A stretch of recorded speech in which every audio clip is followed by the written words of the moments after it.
한 아버지에게 아들이 하나 있었습니다. 근데 이 아들은 늘 친구들과 술 먹고 놀고 그러게 늘 바쁜 거예요. 아버지가 걱정이 되어서 이야기를 합니다. 아들아, 인생을 잘 살아가려면 친구를 잘 사귀어야 된다고. 술 친구들 말고도 너에게 좋은 친구들이 옆에 있어야 된다고 조언해 주었어요. 그때 아들이 말합니다. 아버지, 제 친구들 다 좋다고. 내가 믿고 맡길 수 있는 그런 친구들이라고 이야기합니다.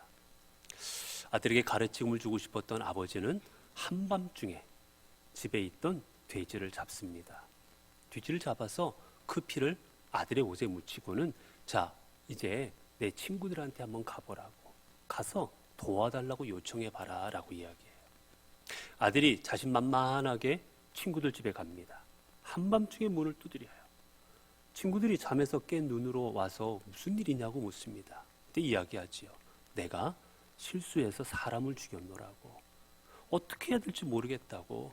집에 들어가서 좀 쉬면서 어떻게 될지 내가 생각 좀 할 수 있도록 도와달라고. 그 이야기를 들은 그 술 친구, 첫 번째 친구는 깜짝 놀라며 우리 집에는 가족들이 있어서 안 된다고.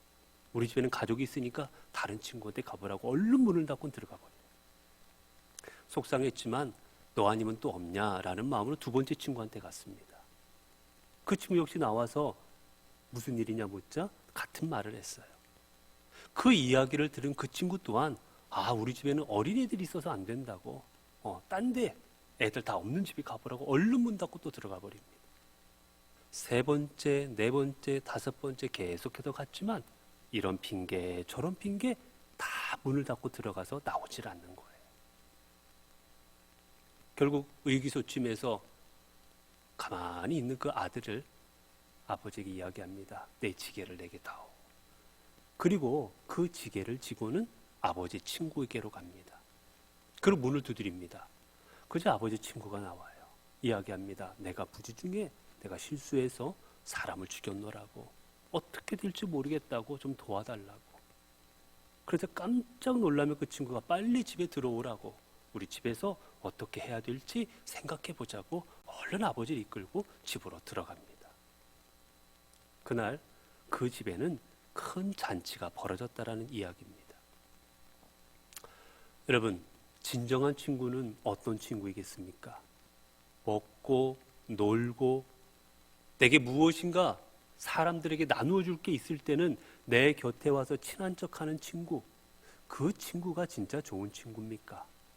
아니면 어려울 때 함께하고 어려운 자리에 고난을 같이 나누어주는 그 친구가 진정한 친구인 것입니까?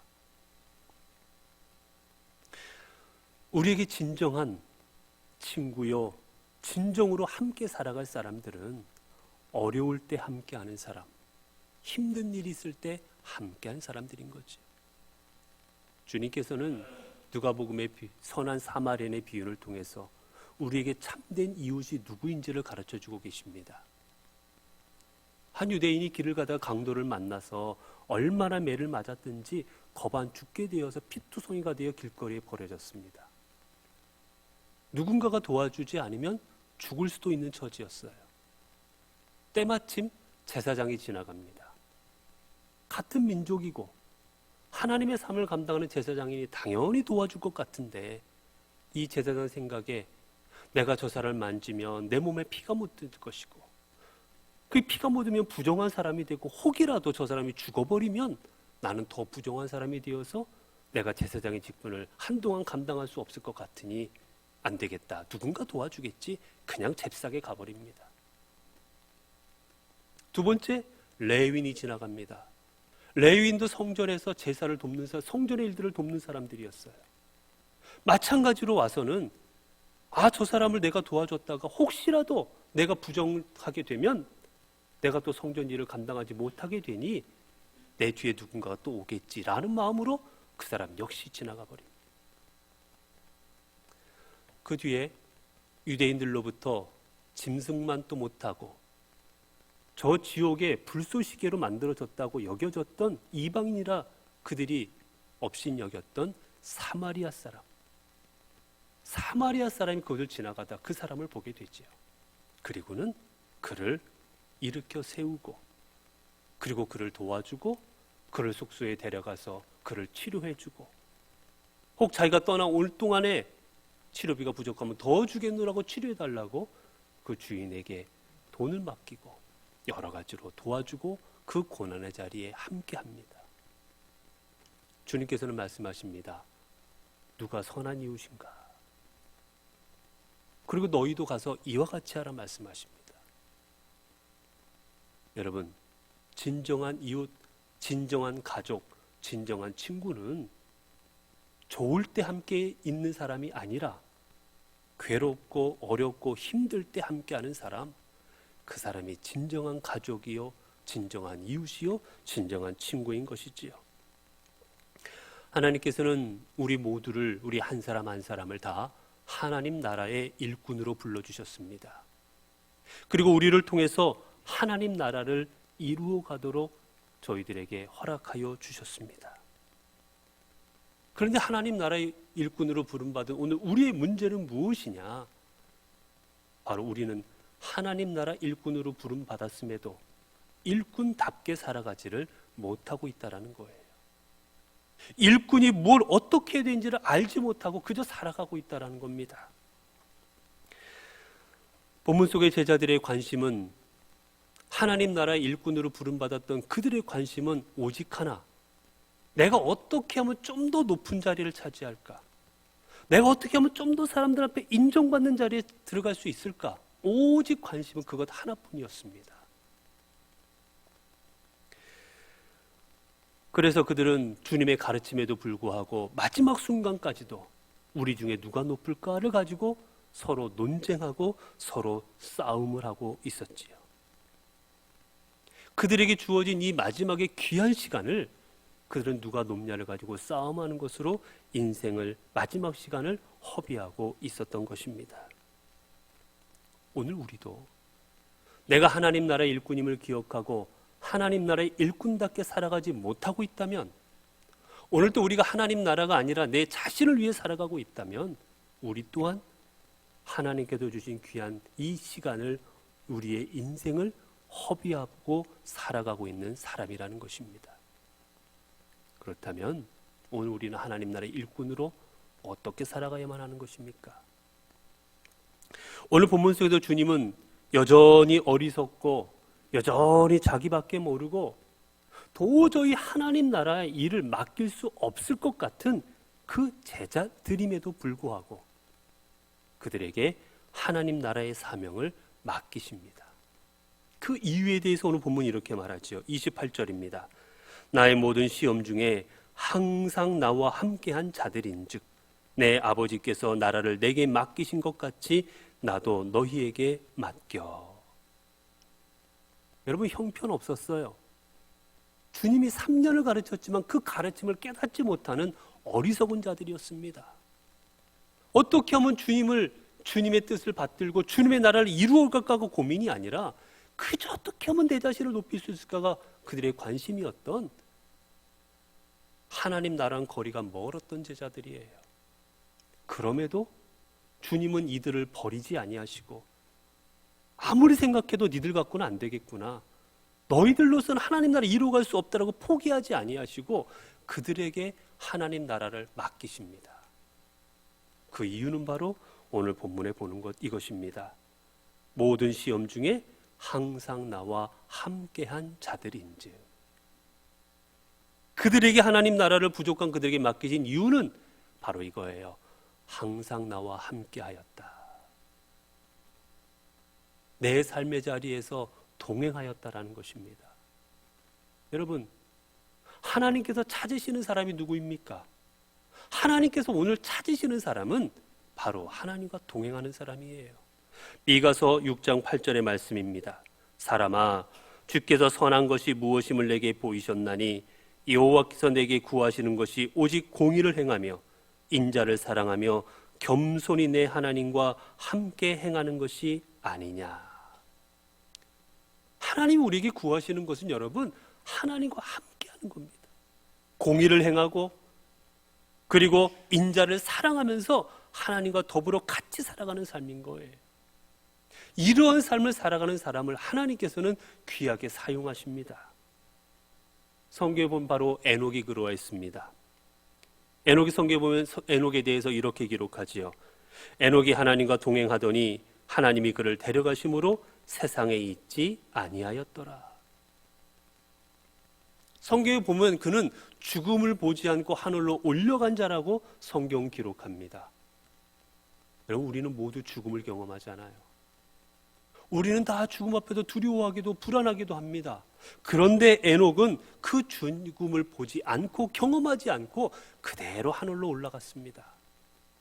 어떻게 이런 큰 은혜를 입었습니까? 성경은 말합니다. 에녹이 하나님과 동행하더니. 이유는 다른 게 없어요. 그가 교회를 지었고 헌금을 많이 했고 봉사를 많이 했고 직분이 있었고 아닙니다. 하나님과 동행했기 때문입니다. 마찬가지입니다. 하나님께서 노아를 선택해서 인류를 구원하신 이유에 대해서 창세기 6장 9절 이렇게 말합니다. 노아는 의인이요 당대의 완전한 자라 그는 하나님과 동행하였으며. 수많은 사람들이 있었는데 그들 중에 특별히 하나님께서 노아를 선택하신 이유는 바로 그가 의인이요 완전한 자로 하나님과 동행하였기 때문이에요. 이처럼 우리가 하나님과 동행한다라는 것은 우리에게 얼마나 귀한 일인 줄 모릅니다. 하나님과 동행하지 아니하고 하나님과 함께하지 아니하고 하나님의 일을 감당한다라는 것, 믿음 생활한다라는 것, 죄송하지만 그것은 거짓말인 거예요. 속이고 있는 겁니다.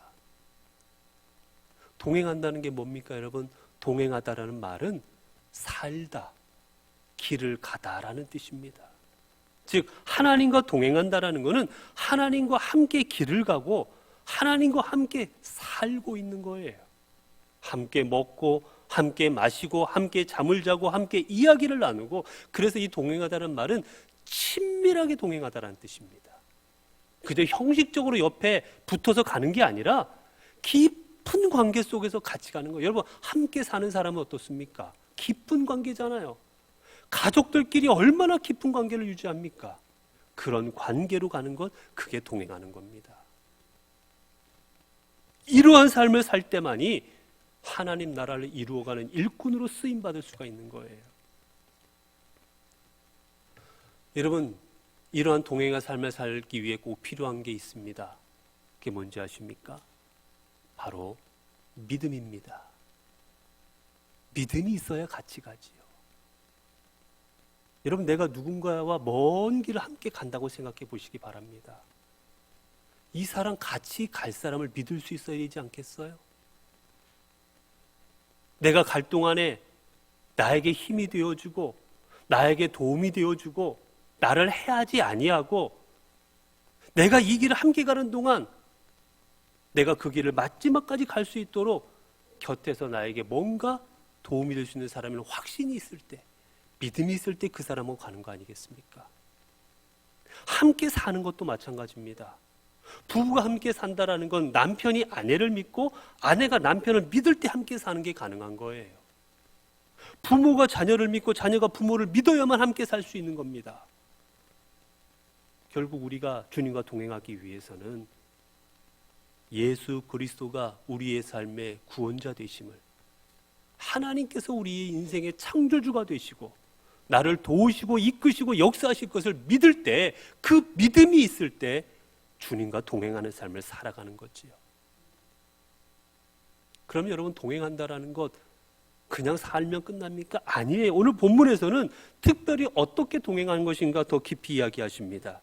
성경에 보니까 나의 모든 시험 중에, 그냥 평소 이런 삶이 아니라 이 제자들을 특별히 선택하셔서 하나님 나라 맡기신 이유가 시험 중에 함께 했기 때문이라는 겁니다. 여기서 이 시험이라는 단어는 어떤 뜻이냐면, 사단이 예수 그리스도께서 하나님 나라를 선포하실 때 방해했던 그 모든 것들을 가리키는 거예요. 때로는 예수님을 유혹하기도 했습니다. 때로는 예수님을 방해했습니다. 때로는 예수님을 모함했습니다. 때로는 예수님을 핍박받게 했습니다. 예수님이 고난당하게 했습니다. 수많은 어려운 일들을 통해서 예수 그리스도께서 하나님 나라를 선포하고 메시아의 길을 가지 못하도록 사단은 막았어요. 그 모든 것, 어려움을 당할 때 모든 시험과 모든 아픔과 고통과 그 모든 것을 경험할 때 지금까지 너희는 나와 함께 하였노라. 그래서 내가 이 나라를 아버지가 나에게 맡긴 것처럼 나도 너희에게 맡길 것이다 라고 말씀하십니다. 여러분, 그렇습니다. 진정한 동행은 고난 중에 함께 하는 겁니다. 기쁠 때, 좋은 일이 있을 때, 행복할 때 같이 하는 것, 누구나 할 수 있는 일인 거예요. 여러분, 기쁨의 자리에 가서 함께 하는 거 누구나 합니다. 예식장에 가서 함께 기뻐해주고 함께 밥 먹어주고 축하주고 박수 쳐주는 거 왜 못합니까? 할 수 있지요. 그러나 어려운 건 고난의 자리에 함께 하는 거예요. 아픔의 자리에 함께 하는 겁니다. 내가 불이익을 당하는 자리에 함께 하는 겁니다. 그게 힘든 거예요. 왜요?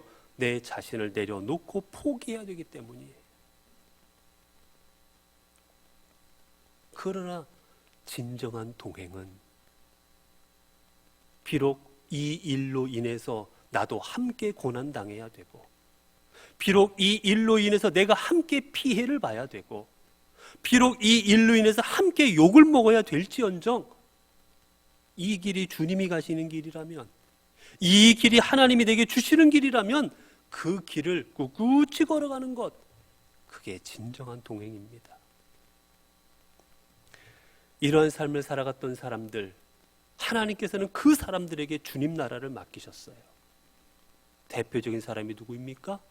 바로 사도들입니다. 특별히 사도 중에 사도 바울은 이렇게 고백합니다. 고린도 후서 11장 23절부터 보면, 그들이 그리스도의 일꾼이냐 정신없는 말을 하거니와 나는 더욱 그러하도다. 내가 수고를 넘치도록 하고 옥에 갇히기도 하고 매도 수 없이 여러 번 맞고 죽을 뻔하였으니 유대인들에게 40에서 하나 감한매를 5번 맞았으며 3번 태장으로 맞고 1번 돌로 맞고 3번 파선하고 일주야를 깊은 바다에서 지냈으며 여러 번 여행하면서 강의 위험과 강도의 위험과 이방인의 위험과 신의 위험과 거짓 형제 중의 위험을 당하고 또 수고하고 애쓰고 여러 번 자지 못하고 줄이고 목마르고 여러 번 굶고 춥고 헐벗었노라. 사도 바울은 자신이 걸어갔던 길을 이렇게 말합니다.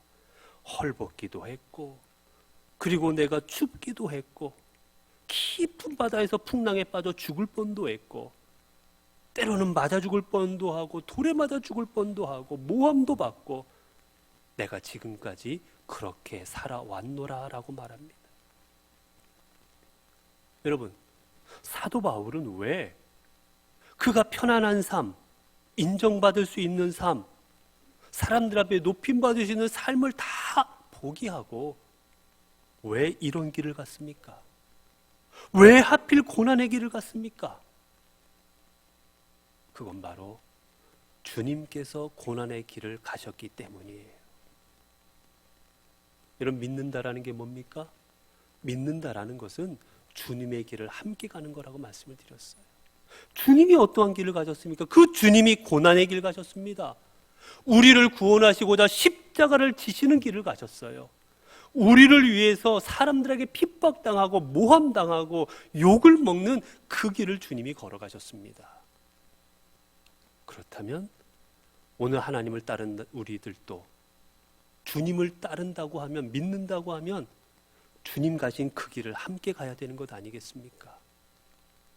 그 길만이 결국 우리가 주님을 높여드릴 수 있는 길이요, 그 길로 인하여 많은 사람들이 구원받을 수 있는 길이요, 그 길이 결국 하나님 나라를 위한 길이고 나에게 생명의 길임을 사도 바울은 알았기에 그는 영광된 길을 뒤로하고 마지막 순간 순교하면서까지 그 고난의 길을 갔던 겁니다.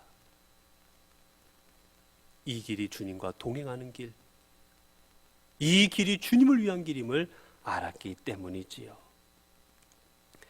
여러분, 이처럼 고난의 길, 하나님의 길은 내가 스스로 자원해서 가는 겁니다.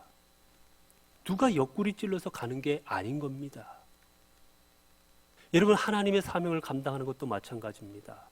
어쩔 수 없어서, 누가 시켜서, 여러분 그 길을 간다라는 게 무슨 의미가 있습니까?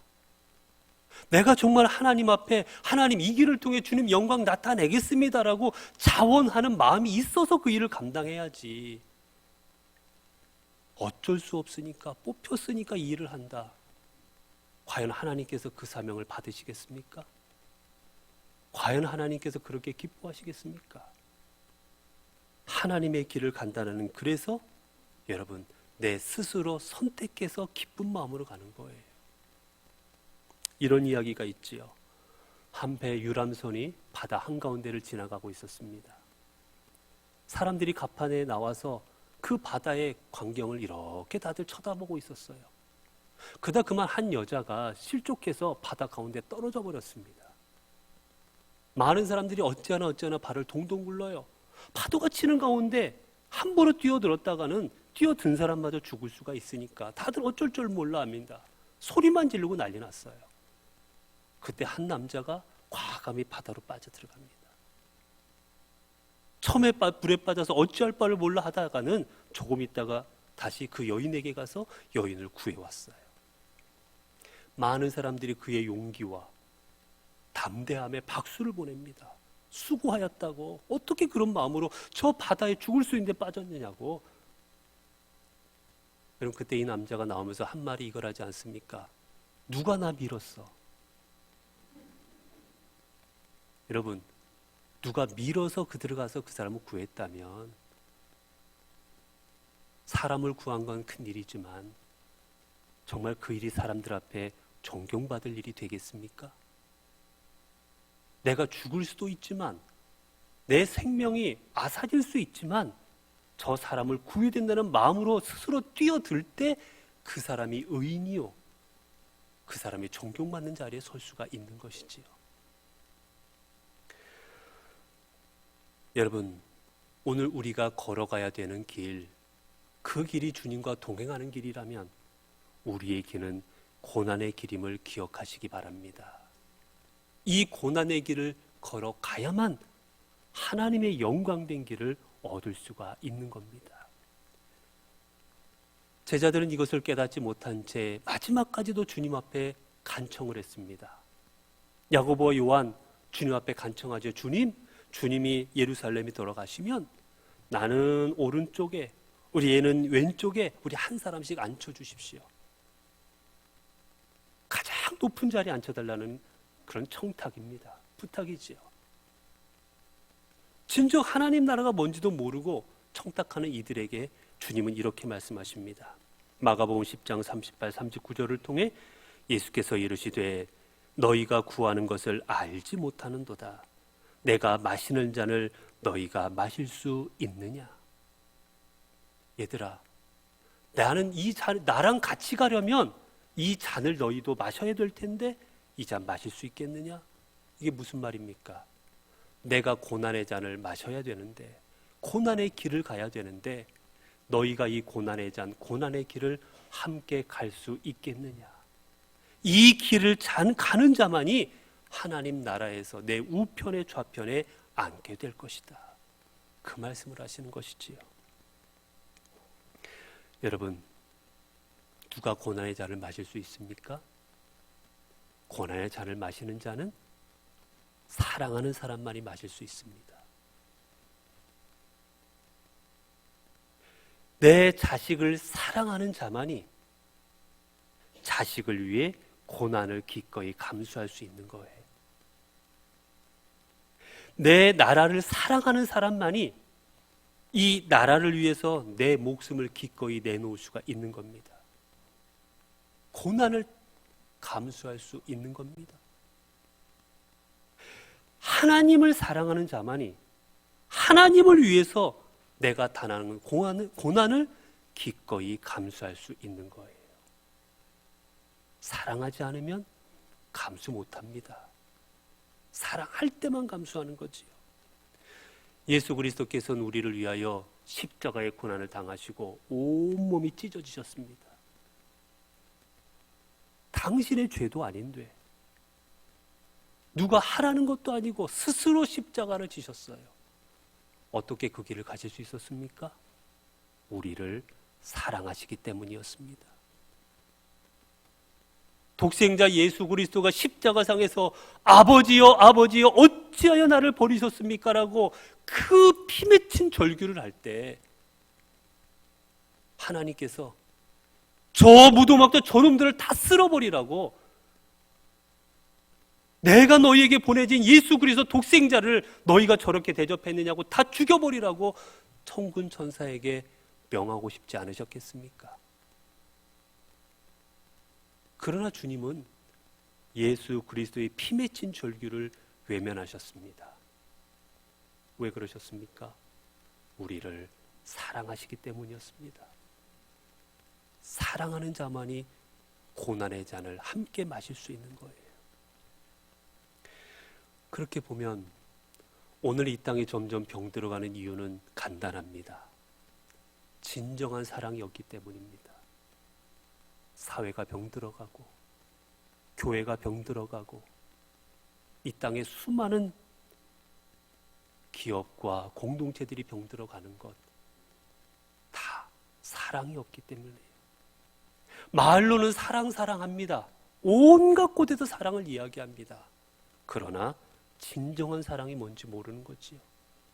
세상에서 말하는 사랑은 뭐예요? 기쁘고 행복할 때 함께하는 게 사랑입니다. 그러나 성경에서 말하는 진정한 사랑은 고난의 잔을 함께 마시는 것까지입니다.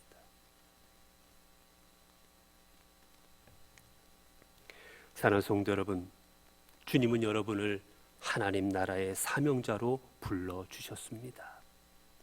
주님은 당신의 사명자를 능력 있고 힘 있고 유능한 사람, 이 사람들이 하나님 나라의 일꾼이다 결코 말씀하지 않으셨습니다. 오직 다만 나와 함께한 자, 모든 시험 중에 나와 함께한 자, 이들이 바로 하나님 나라의 일꾼이다 말씀하셨습니다. 이제 우리는 십자가에서 자신의 살을 찢기는 고난을 당하면서도 우리를 위해 생명을 내어놓아 주셨던 그 주님의 동참함으로 하나님 나라 일꾼을 쓰임받았던 사도 바울과 제자들처럼 우리도 주님의 고난에 동참함으로, 주님의 고난에 동참하며 하나님과 동행하심으로 이 시대, 이 자리에 사도 베드로가 되고 사도 요한이 되고 사도 바울이 되는 제자된 삶을 살아가야만 되겠습니다. 고난의 자를 외면하지 않고 함께한 자만이 하나님이 주시는 진정한 기쁨과 영광의 자리에 참여할 자격이 있기 때문이고, 그리고 이러한 사람들을 통해서만 하나님은 주님의 나라를 이루어 가실 것이기 때문입니다. 기도하겠습니다.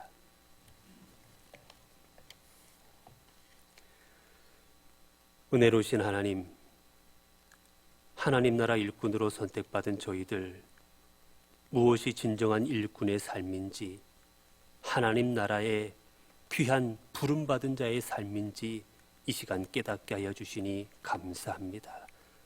많은 사람들이 영광의 자리, 내 자신을 드러내는 자리, 그곳에서 얼굴을 드러내는 것, 이게 하나님 나라 일꾼으로 쓰임받는 것이라 생각하지만, 그래야 힘들고 괴롭고 고된 자리는 멀리하려 하지만, 참된 하나님 나라 일꾼은 고난의 자리에서 주님과 함께함으로 인정받을 수 있음을 저희들 기억하게 하옵소서. 그래 비록 힘들고 어려울지라도 내가 주님과 함께함으로 내가 참된 주님의 일꾼이요 제자임을 이 땅에 드러낼 수 있는 저희들의 삶이 되기를 원합니다.